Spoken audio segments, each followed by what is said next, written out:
Olá, queridos alunos, olá, internautas.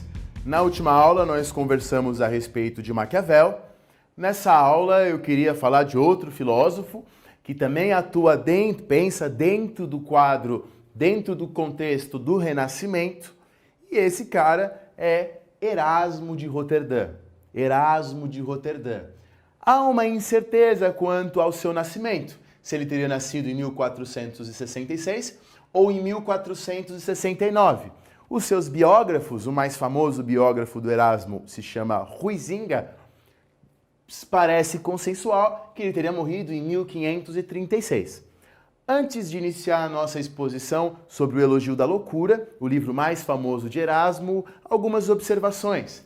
Primeiramente, sugestões de leitura, lembrando que este vídeo é destinado a quem está prestando vestibulares, quem está no ensino médio ou quem quer uma introdução sobre o assunto. Indico como leitura uma bibliografia importante sobre o Erasmo, o livro de Sérgio Paulo Rouanet, As Razões do Iluminismo, que é um livro fantástico, e em um dos capítulos, também fantástico, ele fala sobre o Erasmo, e coloca como Erasmo, apesar de escrever no Renascimento, tem já nele contidas as ideias do Iluminismo, as ideias que depois serão fundamentais para o Iluminismo. Muito bem, além disso, o Erasmo era uma autoridade intelectual da Europa em sua época. Interessante notar uma coisa, ainda vivo, o Erasmo de Roterdã era tido como um grande nome dentro da época do Renascimento. Na verdade, alguns historiadores chegam a dizer que o Erasmo foi o maior nome do Renascimento durante o Renascimento. Quer dizer, se hoje a gente conhece mais o Leonardo da Vinci, o Michelangelo ou o próprio Maquiavel, na época do Renascimento, Erasmo era o nome mais conhecido. Erasmo era o nome mais famoso, o nome mais importante do momento, da época histórica em si. Muito bem, segundo o historiador Modesto Florenzano, Erasmo de Roterdã é o primeiro escritor autônomo da história. Como assim? O primeiro escritor que por um grande período da sua vida viverá exclusivamente do dinheiro obtido na venda de seus livros. Quer dizer, ofereceram para Erasmo vários títulos, ofereceram para o Erasmo cargos, o Erasmo rejeita esses cargos e vive de seus livros. Os livros de Erasmo de Roterdã, traduzidos em várias e várias línguas, o próprio Elogio da Loucura, que falaremos hoje, é um livro que desde o seu lançamento, ele nunca deixou de ser editado, nunca deixou de ser editado. O Erasmo é um pensador singular, ele faz parte do que chamamos de humanismo cristão, um movimento dentro do Renascimento que é um humanismo cristão. Se Maquiavel era um humanista cívico, Erasmo de Roterdã pode ser considerado um humanismo cristão.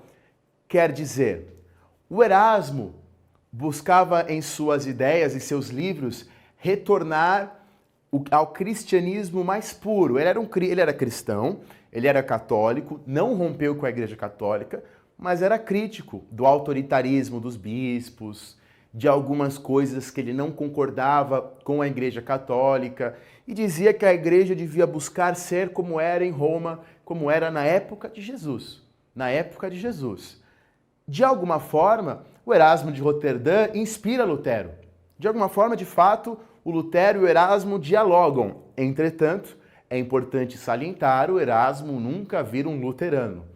Pelo contrário, há um debate de ideias entre Erasmo e Lutero. Um escreve um livro chamado Servo-Arbítrio e outro escreve um livro chamado Livre-Arbítrio. É um debate entre Erasmo e Lutero, para você saber apenas que ele não se torna efetivamente luterano.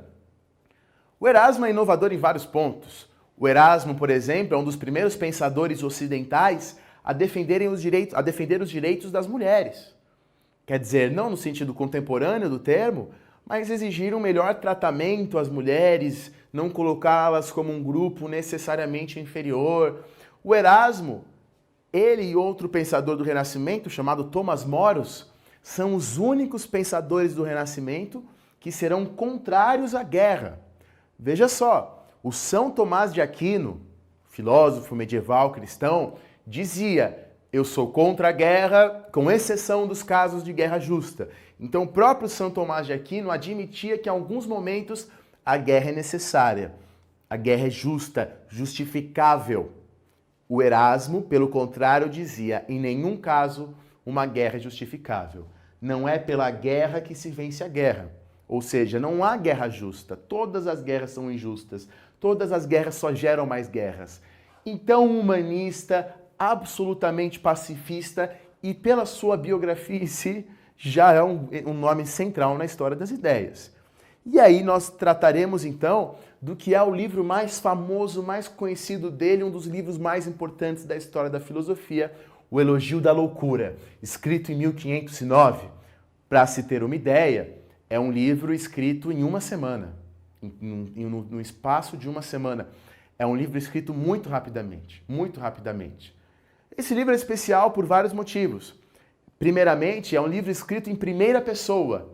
E quem está falando em primeira pessoa é a loucura. Então, ao ler o livro, é como se a loucura estivesse lendo o livro. O livro começa falando assim: ireis ouvir o elogio, não de um Hércules, nem de um Solon, mas de mim mesma, isto é, a loucura.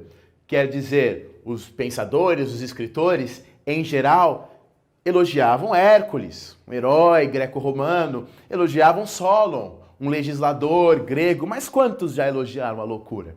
Quantos já fizeram uma exaltação, uma defesa da loucura? É a primeira vez que isso é feito. Veja só, o Sérgio Paulo Rouanet, na sua análise do livro, diz que existe uma loucura louca e uma loucura sábia. Vamos falar um pouquinho, algumas coisas do livro, e depois vamos tentar entender isso. Por exemplo, o Erasmo de Roterdã diz: quem será o verdadeiro sábio? Será que o sábio é sábio mesmo? Ou seja, aquele que estuda e deixa de lado os prazeres da vida e não sabe se virar num banquete, né, que é o exemplo que o Erasmo usa, será que ele é tão sábio assim? Um homem que se entrega aos livros e não se adapta na vida social e morre jovem, doente, será que ele é realmente sábio? Ou será que ele é muito mais louco do que ele imagina? Ou será que, na verdade, a loucura governa os sábios? O Erasmo fala outros exemplos. Será que alguém se casaria se não fosse a loucura? O homem, a mulher, o homem, será que um aguentaria o outro pelo resto da vida, não fosse eles estarem submetidos ao império da loucura? Diz Erasmo. Será que um patrão suportaria o seu servo? Um servo suportaria o seu patrão? Suportaria os desmandes de outrem? Os desmandos de outrem? Se não fosse a loucura, a guerra existiria se não fosse a loucura? Diz Erasmo. Um exército combate o outro por motivos, na maior parte das vezes, absolutamente fúteis, absolutamente dispensáveis, e morrem pessoas dos dois lados. Será que se as pessoas não fossem loucas o suficiente para acreditar na guerra, a guerra aconteceria? O Erasmo coloca outros pontos. A questão das indulgências. Alguém acreditaria de fato que com dinheiro ele traria algum benefício à sua alma se não fosse a loucura? Alguém acreditaria que há uma relação entre dinheiro e fé se não fosse a loucura? Os intelectuais pedantes, diz Erasmo, dos professores vaidosos que gostam de falar e colocar coisinhas na cabeça dos seus alunos e com isso se acham seres superiores de outro mundo. Seus alunos não entendem nada do que está acontecendo. Alguém seria esse tipo de intelectual que fala sem parar na cabeça dos seus alunos se não fosse a loucura? Alguém seria advogado se não fosse a loucura? Isso tudo o Erasmo que diz, tá bom? Alguém seria advogado se não fosse a loucura? Versando, glosando, falando em cima de leis, distorcendo as leis a seu favor, se não fosse a loucura, alguém seria monge. O Erasmo diz. O Erasmo, na verdade, fala daqueles monges que ficam trancados dias e dias e dias e meses e anos em mosteiros. O Erasmo diz: o que esses monges estão trazendo ao mundo, fazendo de bem ao mundo? Será que quando esses monges forem para o céu, eles vão oferecer o que para Deus? Os peixes em suas barrigas? Os seus jejuns? Será que é isso que Deus quer? Jejuns, peixes na barriga, ao invés de fazer o bem pela humanidade? Então veja a radicalidade das ideias de Erasmo. Até hoje já seriam radicais, imagine em sua época. Erasmo fala dos reis. Alguém seria rei se não fosse a loucura? Qual é a responsabilidade de um rei, de um governante? Se existe alguém passando fome, morrendo num reino, Num país, o governante, o rei, é culpado disso. O rei, o governante, deveria ser um cara triste, pois ele é responsável pelas mazelas do país inteiro. Mas como existe a loucura, ele esquece da sua real responsabilidade e fica feliz. E se diverte com o poder. Erasmo diz, olha o que o Erasmo diz, qual é a real responsabilidade de um papa? O papa é um homem responsável pelas almas de todos os seres humanos.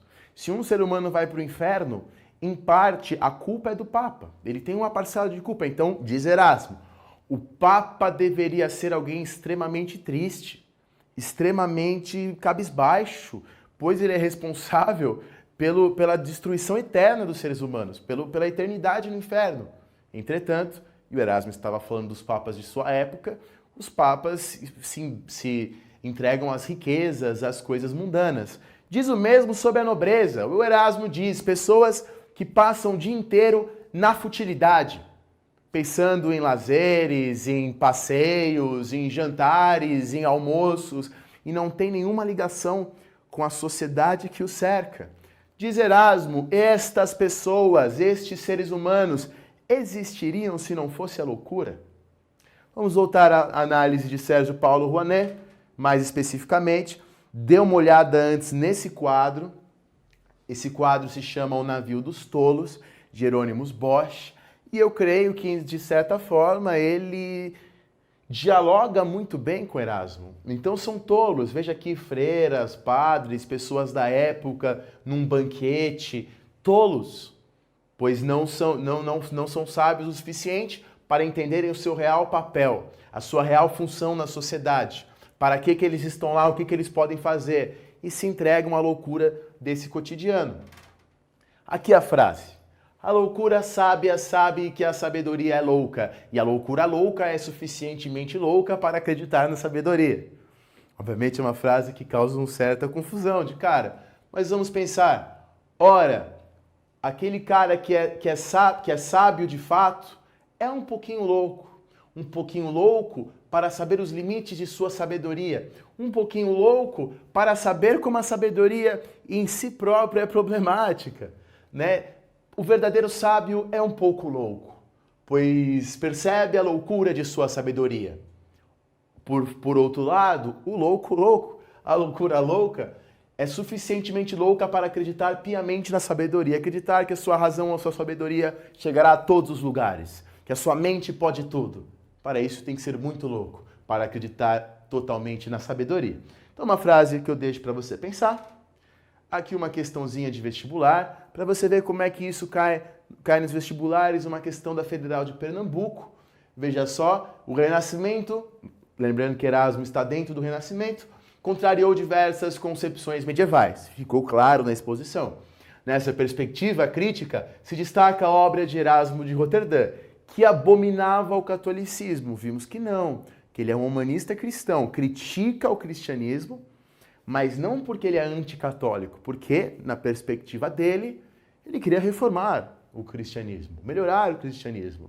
Pulemos a B. C. Simpatizava com as ideias de Lutero. Vimos que Erasmo dialoga com Lutero, mas Erasmo de forma nenhuma é um luterano.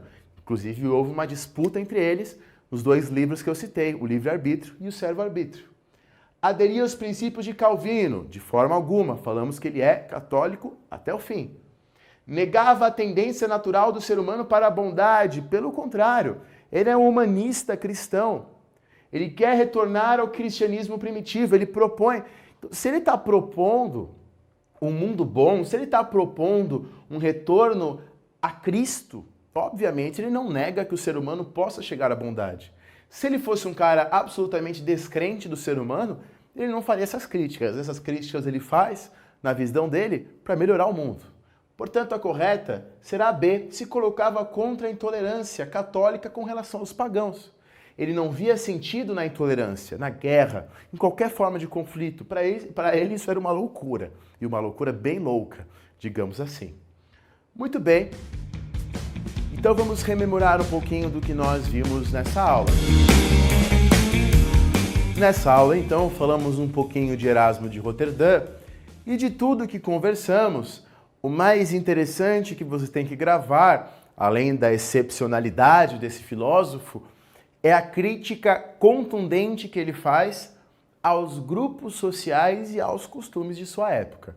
Não só a crítica que listamos, Papa, a Igreja como um todo, a nobreza, não só os alvos da crítica, mas a forma genial que ele faz essa crítica, que é uma forma genial, usando a loucura falando em primeira pessoa. Muito obrigado, um grande abraço.